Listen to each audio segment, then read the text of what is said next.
Uma outra pergunta frequente, a polêmica que os opositores do calvinismo, com relação a Romanos capítulo 9. Quando nós vamos fazer a exposição do capítulo, que trata, dentre outras coisas, da eleição individual, e usa como exemplo Esaú e Jacó, os opositores dessa doutrina vão dizer que ali, não é indivíduos, e sim nações. Nossa. Eu gostaria que o senhor, à luz de Romanos 9, o que Paulo está ali tratando, quando aqueles que vai defender não é eleição individual, são nações, o senhor tem a dizer a isso? É pior ainda. É pior ainda. Nações é mais gente. Então, mais gente rejeitada. Mais né? gente rejeitada. Isso aí não se sustenta pelo próprio sentido das palavras. Com que liberdade eu faço isso? Quando o texto fala que Deus endureceu o coração de Faraó, no mesmo texto, ele está dizendo que Faraó é uma nação? Ele endureceu o coração de todos os egípcios?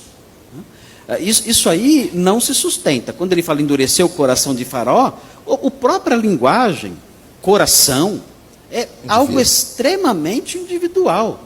E nós conhecemos a história. Aquilo aconteceu com um homem. Aquele homem teve o coração endurecido. Quando ele fala sobre Esaú e Jacó, e faz alusão ao texto do Antigo Testamento em Gênesis, é evidente, ele não tem em mente nações. Que nações estão ali? Não há nem alusão a nações ali. Ele fala sobre a história desses dois indivíduos. Com que objetivo? O objetivo dele é mostrar o princípio da eleição, um dos princípios da doutrina da eleição, mostrando que ela é gratuita. O que Paulo quer fazer é dizer o seguinte: olha, existe um princípio teológico dominante no modo como Deus lida com as pessoas. Esse princípio é a eleição. E essa eleição é incondicional. Deixa eu dar uma prova. Veja o caso de Esaú e Jacó, indivíduos. Deus amou Jacó e se aborreceu de Esaú antes mesmo deles terem nascido, antes mesmo deles terem feito qualquer coisa para que a eleição se firmasse por causa daquele que chama e não por causa do que é chamado. E esse é um princípio claro, percebido lá em Gênesis, o apóstolo Paulo fala. Ele mostra esse princípio mostrando a vida desses dois irmãos. Ele nem menciona, nem faz alusão nenhuma a povo nenhum. Não há nenhuma alusão, citação, nenhuma sugestão de uma eleição coletiva nesse texto. Essa ideia de uma eleição coletiva é algo estranho que é injetado forçosamente lá dentro para tentar fazer com que o texto diga o que o intérprete quer que ele diga.